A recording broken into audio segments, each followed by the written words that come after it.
الحمد لله رب العالمين نحمده ونستعينه ونستغفره ونؤمن به ونتوكل عليه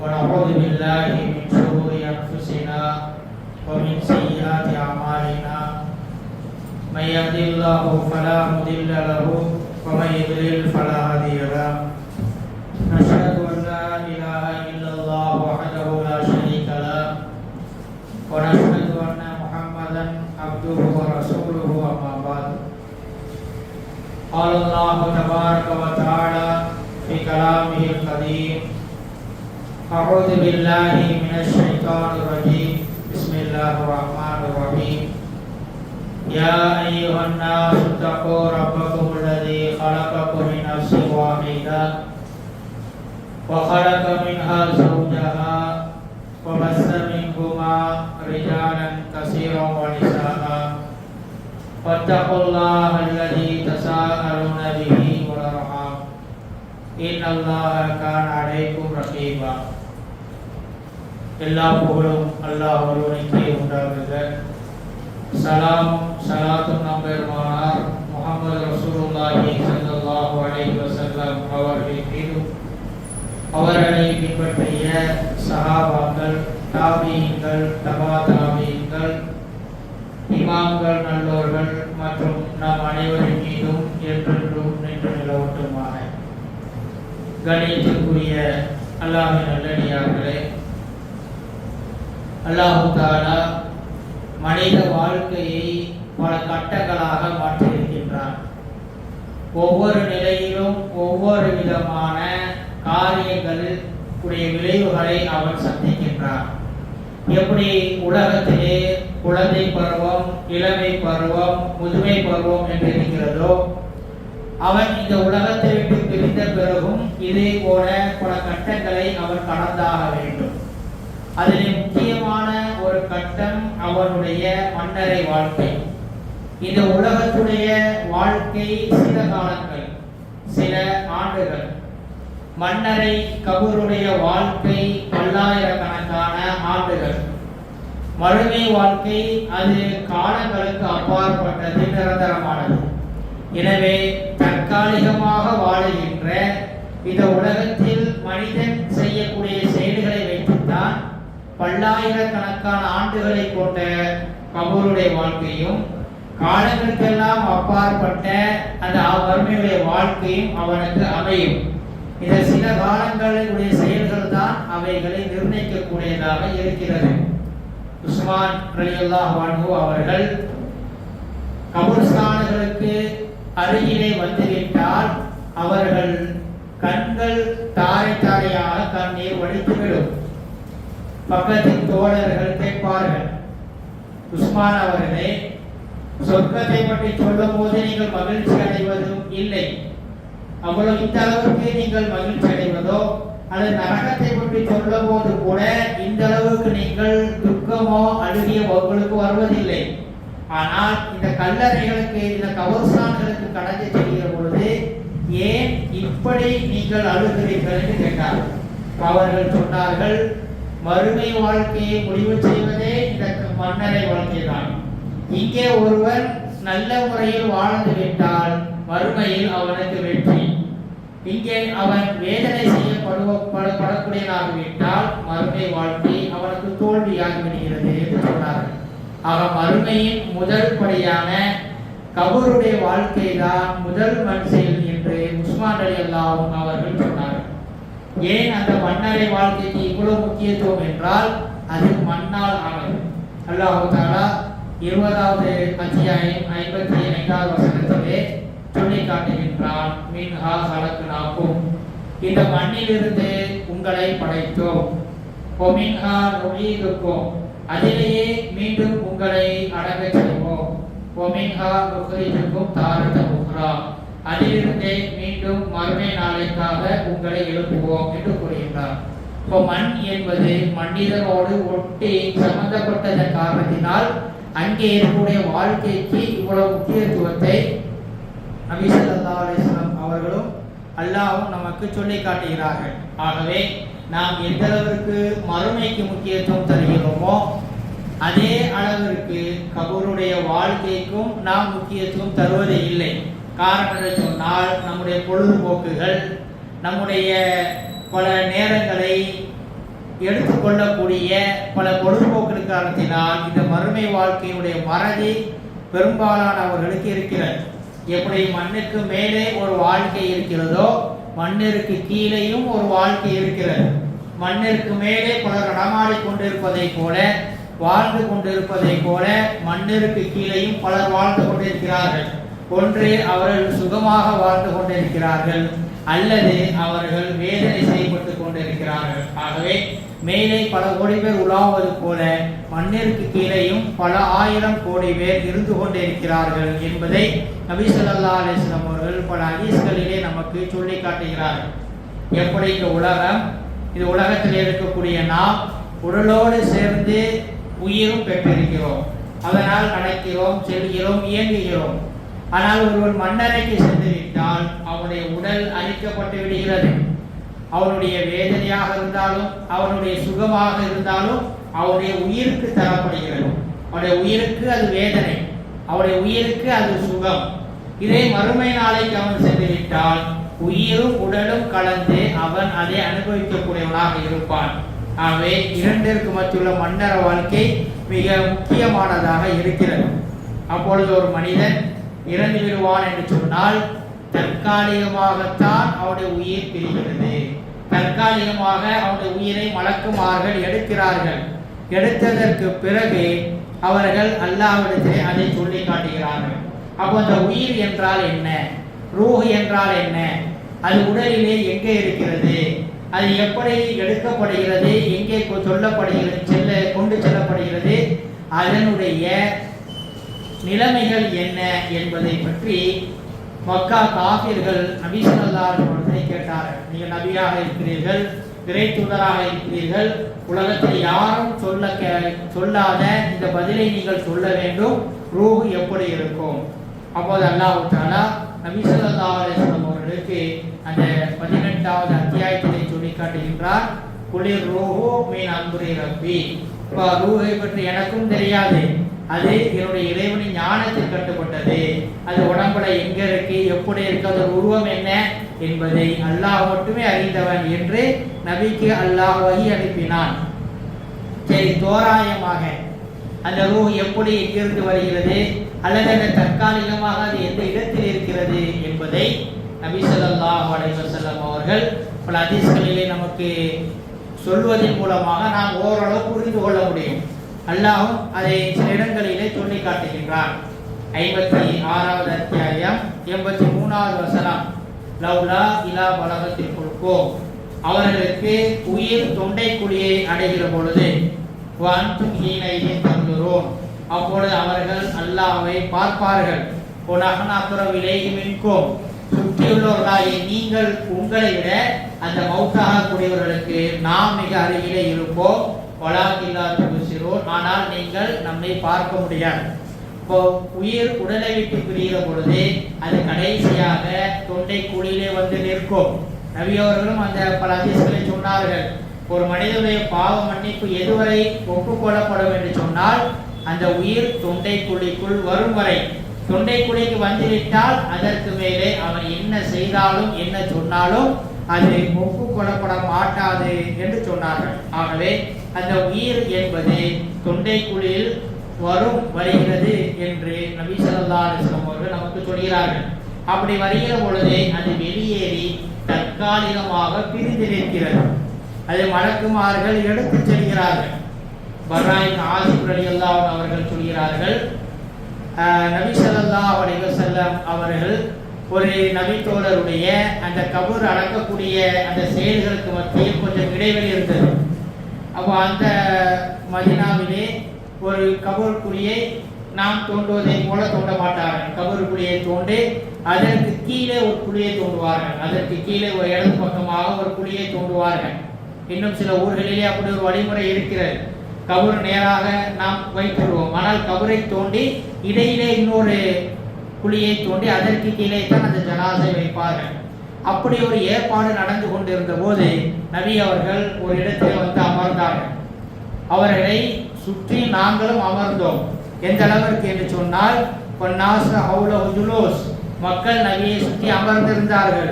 கண்ணகும் அலர்பூசியும் தயிர், அவர்கள் மேலே பறவை உட்கார்ந்திருந்தால் எப்படி அமர்வார்களோ அப்படி அமர்ந்திருந்தார்கள்.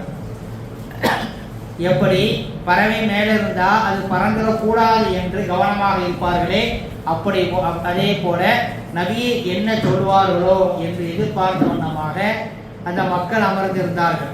அப்போது நபி ஸல்லல்லாஹு அலைஹி வஸல்லம் சொன்னார்கள், ஒரு மனிதனுடைய உயிர் அது நல்ல உயிராக இருந்தால், நல்ல ஆன்மாவாக இருந்தால், மலக்குமார்கள் அவரை எந்த அளவுக்கு லேசாக அவருடைய உயிரை எடுக்க முடியுமோ. வேதனை என்பது எல்லோருக்கும் இருக்கும். சக்கராத்துடைய நிலைமை எல்லோரும் அனுபவிப்பார்கள். நபிக்கும் கூட அது இருந்தது. இருந்தாலும் எவ்வளவு வேதனை குறைந்த முறையில் எடுக்க முடியுமோ அந்த அளவிற்கு மிகவும் நல்ல முறையில் அவருடைய உயிரை வேதனை குறைவான முறையில் எடுத்துச் செல்வார்கள். அதே நேரத்திலே ஒரு மனிதன் கெட்டவனாக இருந்தால், பாவியாக இருந்தால், அவனுடைய உயிரை எடுக்கக்கூடியவர்கள் அவனுடைய உயிரை எடுக்கிற பொழுது அவனுக்கு ரம்பம் தன் உயிரை, தன்னுடைய உடலை அறுப்பது போல இருக்கும். அந்த அளவிற்கு அவனுக்கு வலி வேதனை இருக்கும் என்று சொன்னார். எப்படி ஒரு உயிரோடு இருப்பவனை ரம்பம் வைத்து அறுத்தால் எந்த அளவிற்கு அவனுக்கு வலி இருக்குமோ அந்த அளவிற்கு அவனுடைய மிகவும் கொடூரமான முறையில் அவனுடைய உயிரை எடுப்பார்கள். எப்படி ஒரு முள்ளு காட்டிலே, முள்ளு மரத்திலே ஒரு துணியை மாட்டிக்கொண்டால் அது எப்படி எடுக்க முடியும்? ஒருவேளை அந்த முள்ளுக்கு, அந்த துணிக்கு வாய் இருந்தால் எப்படி அது அழுகுமோ, வலி இருக்குமோ, அதே போலத்தான் ஒரு உயிருக்கு உயிரானது கடுமையான முறையில் எடுக்கப்படும் என்று சொன்னார்கள். அல்லாஹ் தஆலா குர்ஆனிலே பல இடங்களிலே பலவிதமான முறையில் உயிர் எடுக்கப்படுகிறது என்று சொல்லி காட்டுகின்றான். 6வது அத்தியாயம் 93வது வசனத்திலே பமன் அஸ்லமு மன் இஃப்தரா அலல்லாஹி கதிப, அல்லாஹ்வின் மீது பொய்யை கூறுபவர்களை விட மிக அநியாயக்காரர் யார் இருக்க முடியும்? அல்லாஹ் ஒரு விஷயத்தை சொல்லவில்லை, சொல்லவும் இல்லை. அப்படி இருக்கிற பொழுது அல்லாஹ் இதை சொன்னான் என்று ஒருவன் சொல்வதன் மூலமாக அல்லாஹ் இதை இட்டுக்கட்டி விடுகிறான். அது மட்டுமல்ல, கால ஊகிய இளைய, அல்லாஹ் எனக்கும் வகி அனுப்புகிறான் என்று சொல்கிறான். அல்லாஹ் என்கிட்ட பேசினா எனக்கு இந்த மாதிரி செய்ய சொன்னான் என்று பொய்யாக சொல்கிறான். வலம் ஊகிய இலா செய்யின், ஆனால் அவனுக்கு எந்த விதமான வகையும் அல்லாஹ் அறிவிக்கவில்லை. அப்படிப்பட்டவருடைய மௌத்துடைய நிலைமை எப்படி இருக்கும் தெரியுமா? மலக்குமார் அவர் வருகிற பொழுது பாசித்து ஐதீகம், தம்முடைய இறக்கைகளை அவரிடம் இருப்பார்கள். அஹ்ரிஜு அன்ஃபுஸக்கும், எப்பா உன் கெட்ட ஆன்மாவை எடுப்பதற்கு எங்களால் முடியாது, நீயோட ஆன்மாவை வெளியேற்றுக்கோள் என்று வேண்டா வெறுப்பாக அவனுடைய உயிரை அவர்கள் எடுத்துச் செல்வார்கள். இதே போல இன்னொரு முறையும் அல்லாஹ் சொல்கிறான். அவர்கள் யார் என்று சொன்னால் எதிரிபூன உஜூஹும் வதுவாரவும், அவருடைய முகங்களையும் அவருடைய பிட்டிகளையும் அடித்து தரதரவென்று அவனை வேதனைப்படுத்தி அவனுடைய உயிரை எடுத்துச் செல்வார்கள் என்று அல்லாஹ் சொல்கின்றான். அப்போ ஒரு மனிதனுடைய உயிர் பிரிகிற பொழுதே அவன் நல்லவனா கெட்டவனா என்பதை அவனை நிர்ணயித்துக் கொள்வான். உயிர் நல்ல முறையில் எடுக்கப்பட்டால் அவன் நல்ல முறையில் அவனுடைய கபருடைய வாழ்க்கை இருக்கும். அவனுடைய உயிர் இந்த மாதிரி கோரமான முறையில் விதமான வேதனை செய்யப்பட்டு எடுக்கப்பட்டால் அவனுடைய கபூருடைய வாழ்க்கை மிக வேதனைக்குரியதாக இருக்கும் என்பதை இதிலிருந்தே தெரிந்து விடுகிறது. ஆனால் மறுமை நாள் என்பது அது வேறு. அல்லாஹ் அவருடைய பாவத்தை மன்னிக்கலாம், கபூரில் வேதனை செய்யப்படலாம், பிறருடைய பாவத்தை மறுமையில் மன்னிக்கலாம். அது அல்லாஹ்வுடைய விஷயத்தில் உள்ளது. இப்போ கபூருடைய வாழ்க்கை என்பது உயிர் பிரிகிறதை வைத்துத்தான் அங்கே முடிவு செய்யப்படுகிறது என்பதை நாம் தெரிந்து கொள்ள வேண்டும். அப்படி அவனுடைய உயிர் மலக்குமாரை எடுத்துச் செல்வார்கள், வானத்தின் கதவை தட்டுவார்கள். அங்கே இருக்கக்கூடிய வானவர்கள் இந்த நல்ல உயிராக இருந்தால் அதை வரவேற்பார்கள், அவர்களுக்கு வாழ்த்து சொல்வார்கள். பிறகு அந்த உயிரானது அல்லாஹ்விடம் கொண்டு செல்லப்படும். அல்லாஹ் தனது உயிருக்கு வாழ்த்தை சொல்வார். பிறகு இல்லியின் என்கிற அந்த பதிவு நூலில் இந்த ரூஹுடைய எல்லா செயல்களையும் பதிவு செய்து வைத்துவிடுங்கள் என்று அல்லாஹ் சொல்வான். அதாவது எல்லாமே அல்லாஹ்வுக்கு தெரியும், இருந்தாலும் எல்லாமே ரெக்கார்டாக இருக்கணும், எல்லாமே டேட்டா படி வரிசையாக இருக்க வேண்டும் என்பதற்காக இவனுடைய எல்லா பட்டியலையும் இல்லியினில் நீங்கள் பதிவு செய்து வைத்து விடுங்கள் என்று அல்லாஹ் மலக்குமார்கள் சொல்லுவான். பிறகு அந்த ரூஹானது உலகத்திலே விடப்படும். இதை கெட்டோருடைய உயிர் மலக்குமார் எடுத்து செல்வார்கள். வானத்திற்கு மலக்குமார் சொல்வார்கள், யார் இந்த கெட்ட ஆன்மா என்று கேட்பார்கள். இன்னாருடைய மகன் இன்னார் என்று சொல்லப்படும். பிறகு அல்லாஹ்விடத்தில் அந்த உயிரானது வராது. அல்லாஹ் சாபமிடுவான். மீண்டும் அந்த உயிரானது உலகத்திலே விடப்படும். இந்த நிகழ்வு நடப்பது உயிர் பிரிந்து சில நொடிகளிலே நடந்து முடியும். அவருடைய கண்களை மூடுகிறோம், அவருடைய வாயை பிளந்தவாறு இருக்கும் அதை மூடுகிறோம். இதெல்லாம் இந்த ஒரு சில நொடிகளில் நிமிடங்களில் இந்த செயலானது நடந்து முடிந்து விடுகிறது. பிறகு அந்த உயிரானது உலகத்திலே விடப்படும். பிறகு அந்த ரூஹானது தன்னை கஃன் செய்யக்கூடியவர்கள், தன்னை குளிப்பாட்டக்கூடியவர்கள், தன்னை சுமந்து செல்லக்கூடியவர்கள், தன்னை புதைக்கக்கூடியவர்கள் எல்லாவரையும் பார்க்கும். அந்த செயல்கள் அனைத்தையுமே பார்த்து கொண்டிருக்கும். ஒருவேளை அந்த ஆன்மாவானது நல்ல ஆன்மாவாக இருந்தால் தன்னை சுமந்து கொள்ள செல்லக்கூடியவர்களை பார்த்து சொல்லும், கத்தி முனி, என்னை விரைவாக கொண்டு செல்லுங்கள், சீக்கிரமாக கொண்டு செல்லுங்கள் என்று சொல்லும். ஒருவேளை அது கெட்ட ஜனாசாவாக இருந்தால் அது சொல்லும், எனக்கு ஏற்பட்ட கை சேதமே, எங்கே என்னை கொண்டு செல்கிறீர்கள், எந்த இடத்திற்கு என்னை அழைத்து செல்கிறீர்கள் என்பதாக அது கதரும் புலம்பும் என்பதாக நபி ஸல்லல்லாஹு அலைஹி வஸல்லம் அவர்கள் நமக்கு சொல்லி காட்டுகிறார்கள். இப்போ இதெல்லாம் எதற்காக சொல்லப்படும் என்று சொன்னால், ஒரு ஜனாசா எந்த அளவிற்கு விரைவாக அடக்கம் செய்ய வேண்டுமோ அந்த அளவிற்கு விரைவாக அடக்கம் செய்யப்பட வேண்டும். ஒருவேளை அது நல்ல ஆன்மாவாக இருந்தால் அதனுடைய ஆசை விரைவில் நிறைவேற்றப்பட வேண்டும். அது சொல்கிறது அல்லவா, கத்தி மூணி, என்னை விரைவாக கொண்டு செல்லுங்கள், கபருடைய வாழ்க்கையை நான் விரைவில் அனுபவிக்க வேண்டும். ஏன்னா ரூ பிரியும் போது தெரிஞ்சிருச்சு, நல்ல முறையில் நல்ல ஆன்மான்னு சொல்லி உயிரை எடுத்துட்டாங்க. அப்போ அடுத்து வரக்கூடிய மன்னரை வாழ்க்கை நல்ல முறையில் தான் இருக்கும். ஆகையால் இவருடைய ஆசையை நிறைவேற்றுவதற்காக விரைவாக ஜனாசாவை அடக்கம் செய்துவிடுங்கள். ஒருவேளை கெட்ட ஆன்மாவாக இருந்தால் அந்த கெட்ட ஆன்மாவை நெடுந்தூரம் எதற்கு தோளில் சுமக்க வேண்டும், அந்த கெட்ட ஆன்மாவை நெடுநேரம் எதற்கு வைத்திருக்க வேண்டும், உடனே அதை அடக்கம் செய்ய வேண்டும். இதனால தான் அவசரப்படக்கூடிய காரியங்களில் ஒன்றாக நபி ஸல்லல்லாஹு அலைஹி வஸல்லம் அவர்கள் ஜனாசாவை மிக நல்ல முறையில் விரைவாக நீங்கள் அடக்கம் செய்துவிடுங்கள் என்று நமக்கு உபதேசம் செய்தார்கள். அப்படி கபரிலே அடக்கம் செய்யப்பட்டதற்கு பிறகு அங்கே 3 கேள்விகளை மலக்குமார்கள் முன்கர் நக்கீர் கேட்பார்கள். மன் ரப்புக, உடைய இறைவன் யார், மன்தீனுக்க, உடைய மார்க்கம் என்ன. பிறகு நபியினுடைய உருவத்தை காட்டி மாஹாதர் ரஜுல், இந்த மனிதரை பற்றி நீ என்ன நினைக்கிறாய் என்று கேட்பார். அப்போ அவர் நல்லவராக இருந்தார், அவர் தொழக்கூடியவராகவும் நல்ல ஈமானிய வாழ்க்கை வாழ்ந்தவராக இருந்தால் அவர் அந்த வாழ்க்கையின் பிரதிபலிப்பாக பதிலை சொல்வார். அதை தெரிந்து வைத்திருக்கிறார், அறிந்து வைத்திருக்கிறார், பதிலும் கூட அவருக்கு தெரியும் என்றால் அங்கே அந்த பதில் வராது. மாறாக உலக வாழ்க்கை எப்படி இருந்ததோ அதனுடைய பிரதிபலிப்பாகத்தான் அங்கே பதில் இருக்கும். இப்போ அவர்கள் சொல்வார், உடைய இறைவன் அல்லாஹ் என்றும் என்னுடைய மார்க்கம் இஸ்லாம் என்றும், இதோ என்னுடைய மனிதர், என்னுடைய வழிகாட்டி அல்லாஹ்வின் தூதர் நபி ஸல்லல்லாஹு அலைஹி வஸல்லம் என்று பதில் சொல்வார். அந்த நேரத்திலே அவருடைய அந்த கபூரானது அவருக்கு விசாலமாக்கப்படும். அது மட்டுமல்ல, அவரை பார்த்த மலக்குகள் அல்ல அல்லாஹ்வை நேரடியாக சொல்வான், இஃப்தஹுலஹு பாபன் ஃபில் ஜன்னா, இவர் 3 கேள்விக்கு பதிலளித்து விட்டார், தன்னுடைய உலக வாழ்க்கையின் பிரதிபலிப்பாக அவர் பதில் சொல்லிவிட்டார், அவருக்காக சொர்க்கத்தின் ஒரு வாசலை திறந்து விடுங்கள், பலெண்டூர் மக்காது ஃபில் ஜன்னா, சொர்க்கத்தில் அவருக்கான இடத்தை அவர் பார்க்கட்டும் என்று சொல்வார். அவர் பார்ப்பார். பிறகு உஸ்யலஹு கபுருஹு, அவருடைய கபூரானது கண்ணு கேட்டிய தூரம் வரைக்கும் விசாலமாகும். அப்பொழுது அந்த சொர்க்கத்தின் அவருக்கான இடத்தை பார்த்த பிறகு அந்த மனிதன் சொல்லுவார், அல்லாஹும்ம அகிமிஸா, இறைவா சீக்கிரமாக மறுமை நாளை கொண்டு வா, இப்பொழுதே மறுமை நாளை ஏற்படுத்து என்று சொல்லுவான்.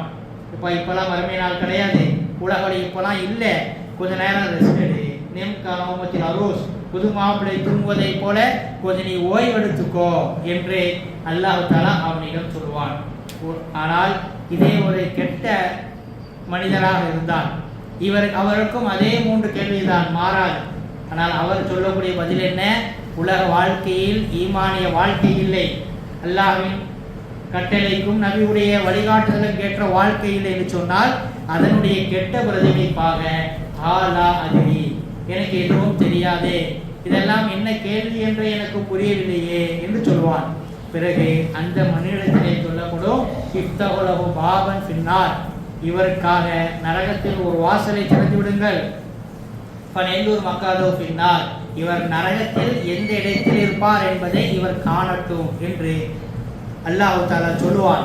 பிறகு அவருக்கான இடத்தை காட்டியதற்கு பிறகு மன்னரை அவருடைய இடுப்பு விலா எலும்புகள் நொறுங்கும் அளவுக்கு அவருக்கு மிக நெருக்கடி கொடுக்கும், இருகச் செய்யும் என்று நபி ஸல்லல்லாஹு அலைஹி வஸல்லம் சொன்னார்கள். எப்படி ஒரு மனிதன் மௌத்தை மரணத்தை மறுக்க முடியாதோ அதே போல மன்னரை வாழ்க்கையும் அவன் மறுக்க முடியாது. அது ஒரு தீர்மானிக்கப்பட்ட இடம். ஆனால் என்ன ஒரு கை சேதம், அங்கே சென்றவர்கள் வந்து சொல்லவில்லை, ஆனால் அதே போல் சொல்பவர்கள் சென்றவர்களும் அல்ல. இதுதான் வித்தியாசம். ஒரு மனிதர் ஹஜ்ஜுக்கு போகிறார் அல்லது ஏதாவது வெளிநாட்டுக்கு போகிறார் என்று சொன்னால் சென்று வந்தவர் இன்னென்ன இடங்களை பார்த்தேன், இப்படியெல்லாம் இருந்தது என்று விளக்கம் சொல்வார். ஆனால் கபூரில் இதே போல நடக்கும், என்னென்ன மாதிரி இருக்கிறது என்று அங்கே சென்றவர்கள் சொல்லவும் இல்லை, சொல்லக்கூடிய நாமும் அங்கே சென்றவர்களும் அல்ல. இதுதான் ஒரு மைனஸை தவிர மற்றபடி துல்லியமாக நபி ஸல்லல்லாஹு அலைஹி வஸல்லம் அவர்கள் மன்னரை வாழ்க்கையை பற்றி தெளிவாக நமக்கு சொல்லிவிட்டார்கள். ஆக இதுபோல ஒரு வாழ்க்கை இருக்கிறது நமக்கு, மன்னரை உலக வாழ்க்கை, அதற்கு பிறகு மறுமை வாழ்க்கை என்பதல்ல. ரெண்டுக்கும் இடைப்பட்ட இந்த ஒரு மன்னரை வாழ்க்கை என்கிற மிக பெரும் பல்லாயிரக்கணக்கான ஆண்டுகளை கொண்ட ஒரு வாழ்க்கை இருக்கிறது. அந்த வாழ்க்கையை சிந்தித்து பார்க்க வேண்டும். ஒரு மனிதன் அந்த மன்னரை வாழ்க்கையை யோசிக்க ஆரம்பித்து விட்டாலே அவனுடைய சில காலமான இந்த உலக வாழ்க்கையை செல்பெற்றுவிடும். அல்லாஹ் தஆலா அப்படிப்பட்ட மன்னரை வாழ்க்கையை நினைத்து வாழக்கூடிய மக்களாக நம்மை ஆக்குவானாக என்று கூறி என்னுடைய முதல் உரையை முடித்துக் கொள்கிறேன்.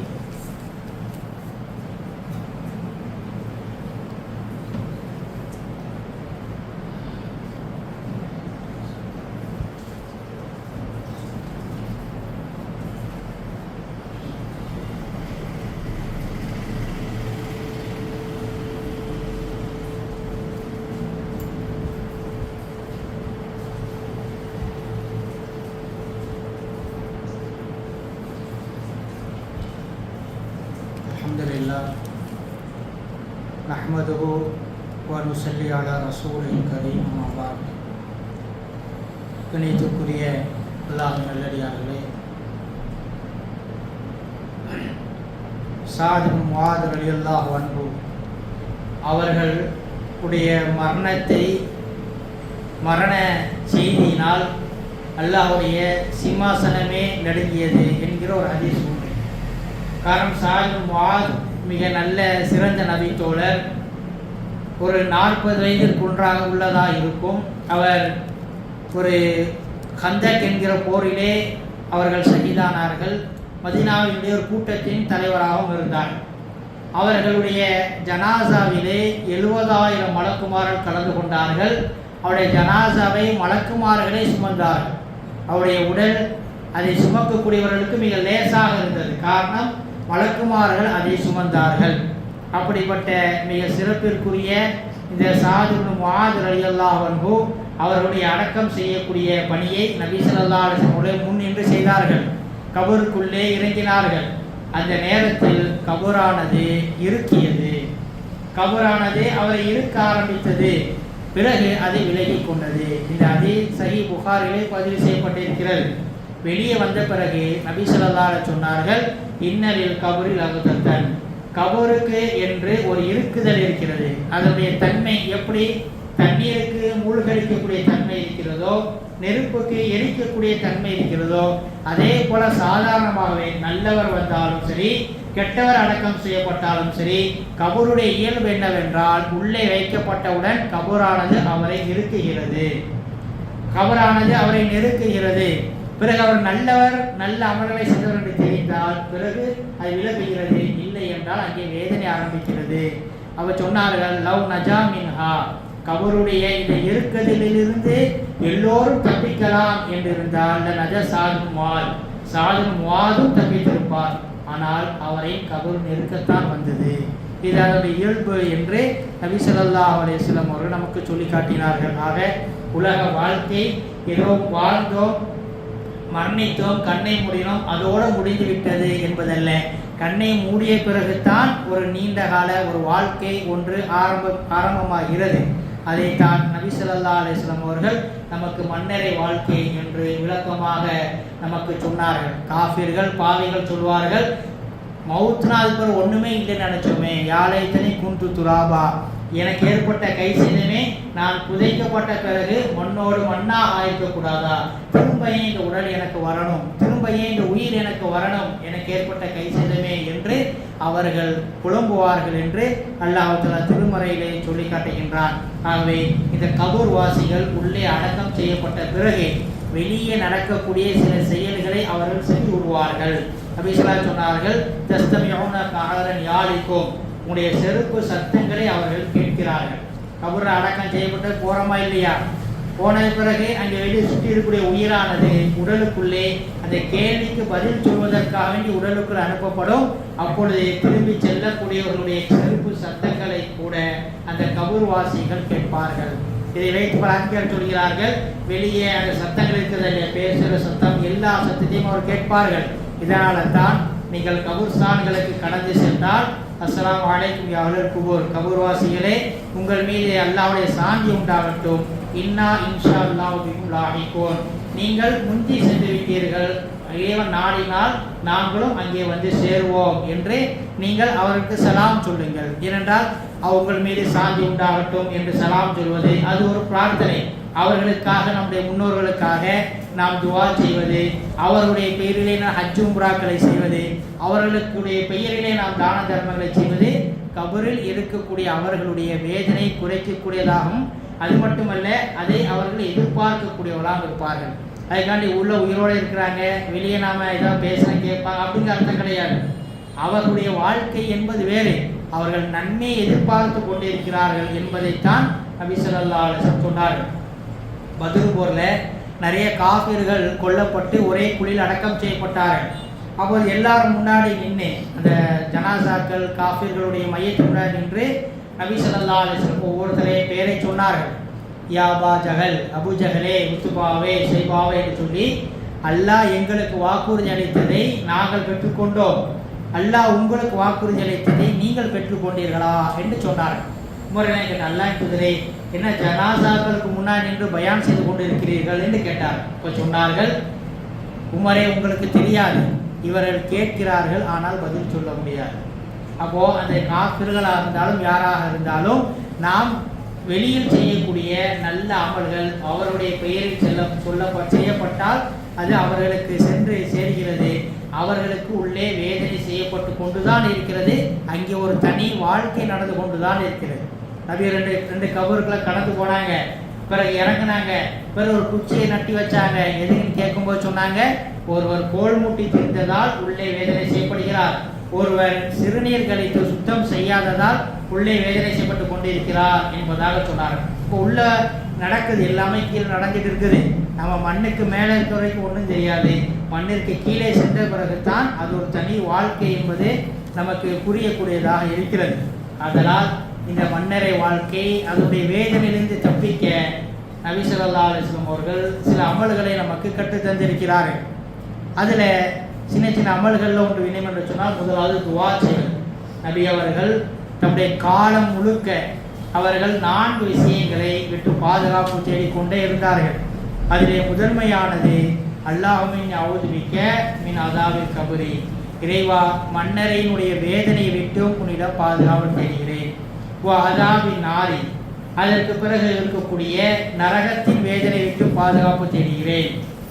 ஃபித்னத்தில் மஹியா வல் மமாத், உயிருள்ள உயிரற்ற எல்லா குழப்பங்களிலிருந்து பாதுகாப்பு தேடுகிறேன். ஃபித்னத்தில் மஸீஹ் தஜ்ஜால், தஜ்ஜாலுடைய குழப்பங்களிலிருந்து பாதுகாப்பு தேடுகிறேன். இந்த துவாவை காலம் முழுக்க நபி ஓதினார்கள். கபூருடைய வேதனையிலிருந்து பாதுகாப்பு பெற துவா செய்ய வேண்டும். இரண்டாவது, சூரத்து முல்க் என்று சொல்லக்கூடிய அந்த 29வது ஜுஸினுடைய முதல் அத்தியாயம், வெறும் 30 வசனங்கள் தான் இருக்கும். தபாரக்கல்லதி என்று அந்த சூரா ஆரம்பிக்கும். யார் அந்த சூறாவை தொடர்ந்து ஓதுகிறாரோ அவர் கபூருடைய வேதனை விட்டு பாதுகாக்கப்படுகிறார். அடக்கம் செய்யப்பட்டவுடன் ஆரம்பத்தில் கபூர் நெருக்குமா இல்லையா? அப்போது இந்த குர்ஆன் தான், இந்த அத்தியாயங்கள் தான் அழகான வாலிப உருவத்திலே வந்து அந்த கபூருடைய வேதனை விட்டு பாதுகாக்கும் என்று சொன்னார். மூன்றாவதாக, இது ரொம்ப சிரமமான விஷயம்தான், கஷ்டமான விஷயம்தான்.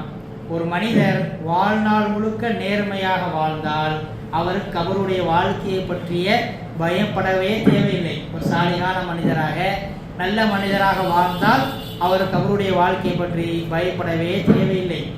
எப்படி நாம் இந்த உலகத்திலே பல கோடி மக்கள் வாழ்ந்து கொண்டிருக்கிறார்களோ, மண்ணிற்கு கீழே பலர் வாழ்ந்து கொண்டிருக்கிறார்கள். நாங்கள் இப்போ ஒரு ஃபர்ஸ்ட் ஃப்ளோரில் இருக்கிறோம். சீக்கிரமாக வெகு விரைவிலே நாம் எல்லாம் கிரவுண்ட் ஃப்ளோருக்கு போக இருக்கிறோம். இப்போ அங்கே போகிறதுக்கு நாம் என்ன தயாரிப்பு செய்திருக்கிறோம்? நபி சொன்னார்கள், துன்யா மஸ்ராத்துல் ஆகிரா, உலகம் என்பது ஒரு விளைநிலம்.